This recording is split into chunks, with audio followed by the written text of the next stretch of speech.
И сега, има едно изречение на Ибн Араби, кое казва: всички те обичат заради себе си. Само аз, Аллаху Екбер, аз те обичам заради тебе си. Защо? Само Он те знае. Само Бог те знае. Никой друг не те знае. Това е реалността. Не дека се открие. Америка гледа резултатите. Хората все едно не се познават помежду себе си. Уж се познават, а в един момент се изкривяват, се лъжат, сасумати, щроти, иначе уни не се знаят. Реално. Майка и баща, дете и майка не се познават.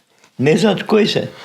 Едно тяло, за да е здраво, клетките вътре трябва да са в хармония, да се познават и всъщност проблемите идват там, когато има конфликт между отделните частици на цялото.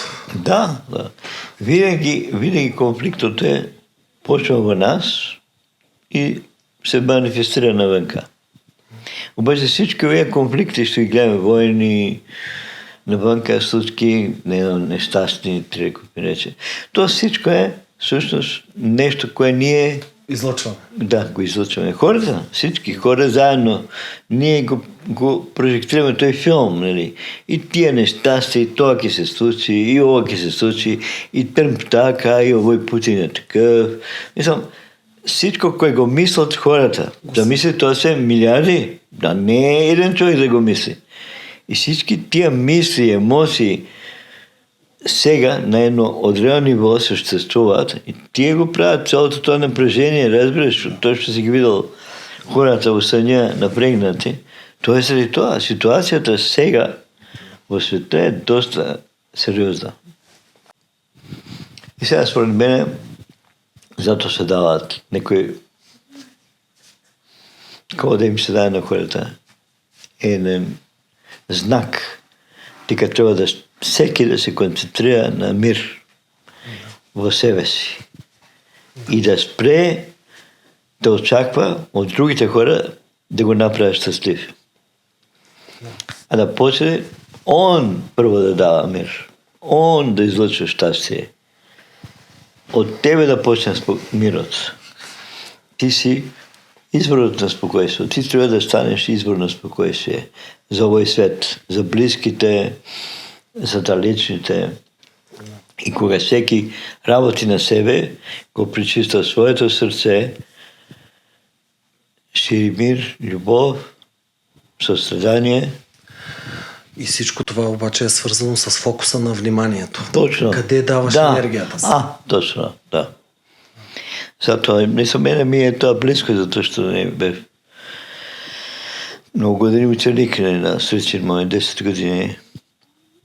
И цялата наша работа всъщност беше есенциално медитация на духовното сърце.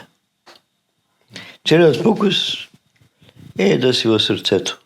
Да живееш в сърцето. Непрекъснато да си в сърцето. И всичко, кое изживяваш, да минава, да го излъчваш. Сърцето да го изживява.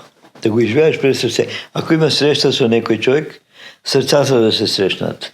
Не умовете. Когато умовете не се срещат по-точно, най-често не се срещат умовете, или ушки им се срещат, по-после не се срещат. Не? Да. Умовете. Да. Той Метерлинк не случайно казва, хората много често се срещат, но по-често се разминават. Точно така е. Точно така е. Не се разминават, когато Бог е между тях. Абсолютно. Само Бог ги свързва в същина. И това трябва да бъде разбрано. Това е истината.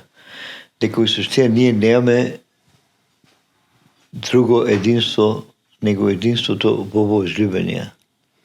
Където всички сме в неговото сърце. Зато Мевляна казва, докато твоето сърце не стане кълъп за сечие сърце, нищо осим различия няма да виждаш. Хазрати Мевляна. Така да... В тази поема е казано нещо, което всъщност не е толкова лесно човек да го реализира, не?